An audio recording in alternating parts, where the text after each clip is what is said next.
Marine लाईनला काय असा व्ह्यू. दिवसात सुरुवात काय झाली, सर्वात पहिले तर आम्ही चर्चगेटची ट्रेन पकडली दादर स्टेशनवरून. मग आम्ही पोहोचलो चर्चगेटवर.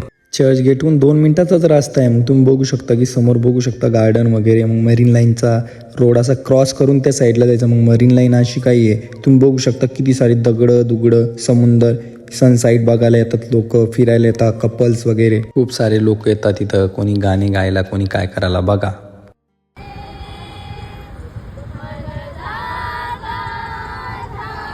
यांचं गाणं ऐकून खूप भारी वाटलं, पण आपल्याकडे एवढा टाईमच नव्हता. मग चला म्हणलं फिरू आपण 2-3 किलोमीटर. लोक ही लाईन हे आपण फिरलो वगैरे. आम्ही तिघं म्हणजे फिरायला चालतो, बघायला चालतो कशी मरीन लाईन काय आहे.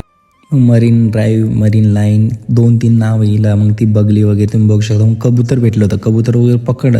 मग त्याला आपण काय पकडलं, त्याला काय झालं बघलं, काहीच नाही झालेलं त्याला. मग खाली काऊन जात होतं, मग त्याला भूरकन वरती आपण सोडलं. मग उड बाबा आकाशात.